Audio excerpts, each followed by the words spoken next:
मी ईश्वरी गजेंद्र कावरे, श्रद्धा institute of pharmacy वाशिमची विद्यार्थिनी। आज मी तुमच्यासमोर अशा एका ऐतिहासिक टप्प्यावरील बदलांबद्दल बोलणार आहे, ज्यामुळे भारताचं शैक्षणिक क्षेत्र एका नव्या दिशेने वाटचाल करत आहे। तो बदल म्हणजेच नवीन शैक्षणिक धोरण 2020। हे भारतीय शिक्षण व्यवस्थेत महत्त्वपूर्ण बदल घडवून आणणारे धोरण आहे।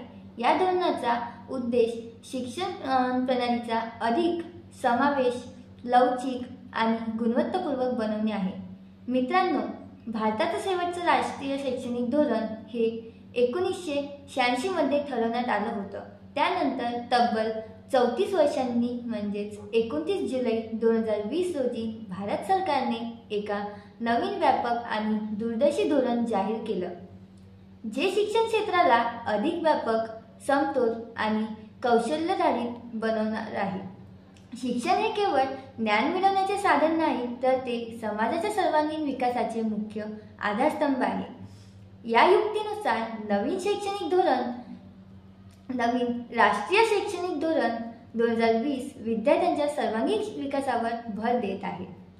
या धोरणाचे मुख्य मुद्दे म्हणजेच यातला पहिला मुद्दा म्हणजे शालेय शैक्षणिक रचना। शालेय शैक्षणिक रचना ही 5+3+3+4 आहे। पूर्वीच्या 10+2 पद्धतीला बदलून शालेय शिक्षणाची नवीन रचना ही 5+3+3+4 या स्वरूपात करण्यात आली आहे। 5 म्हणजेच 5 वर्षे पायाभूत शिक्षण, अंगणवाडी इयत्ता 1ली आणि 2री। 3 म्हणजेच 3 वर्ष प्रारंभिक शाळा, इयत्ता 3री ते 5वी। त्यातलाच दुसरा 3 म्हणजेच 3 वर्षे पूर्व माध्यमिक शाळा, इयत्ता 6वी ते 8वी। आणि लास्ट 4 म्हणजे माध्यमिक शाळा, इयत्ता 9वी ते 12वी। या बदलांमुळे बालकांच्या मानसिक, सामाजिक आणि शैक्षणिक विकासाला चालना मिळेल। नवीन राष्ट्रीय शैक्षणिक धोरण यातला दुसरा मुद्दा म्हणजेच मातृभाषेत शिक्षण। 5वी पर्यंतचे शिक्षण मातृभाषेत देण्यावर भर देण्यात आला आहे।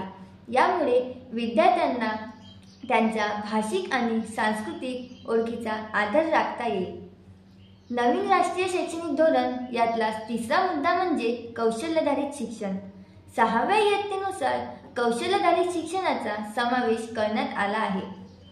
विद्यार्थ्यांना त्यांच्या आवडीच्या क्षेत्रात कौशल्ये आत्मसात करण्याची संधी मिळेल। नवीन राष्ट्रीय शैक्षणिक धोरण यातला 14 मुद्दा म्हणजे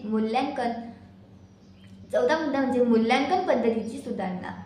मूल्यांकन पद्धतीत बदल करून विद्यार्थ्यांच्या समग्र प्रगतीचा आढावा घेण्यात येईल। पारंपरिकरित्या लावण्याच्या पद्धतीला फाटा देऊन विद्यार्थ्यांच्या समज आणि कौशल्यावर आधारित मूल्यांकन केले जाईल। नवीन राष्ट्रीय शैक्षणिक धोरण यातला 5वा मुद्दा म्हणजे तंत्रज्ञानाचा वापर। शिक्षणात तंत्रज्ञानाचा वापर वाढवण्यावर भर देण्यात आला आहे। राष्ट्रीय शैक्षणिक तंत्रज्ञान मंच आणि राष्ट्रीय डिजिटल शिक्षण संरचना यांसारख्या उपक्रमाद्वारे डिजिटल शिक्षणाला चालना दिली जाईल। मित्रांनो, हे धोरण म्हणजेच फक्त एक सरकारी दस्तऐवज नाही, तर ते आपल्या भारताच्या उज्ज्वल भविष्यासाठी एक ठोस आराखडा। शिक्षण ही केवळ नोकरीसाठी नसावी, ती जीवनासाठी असावी, हे या धोरणाचं तत्व आहे। उदाहरण देते की जर एखाद्या विद्यार्थ्याला गणितासोबत नृत्याची आवड असेल, तर तो आता दोन्ही गोष्टी शिकू शकतो आणि त्यासाठी त्याला कोणतेही दबाव किंवा एकच मार्ग निवडण्याची गरज नाही। हे खरी शिक्षणाची स्वातंत्र्य।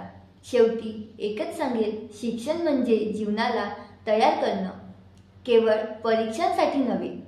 हे धोरण शिक्षणाचं खरं रूप आपल्यासमोर आणते।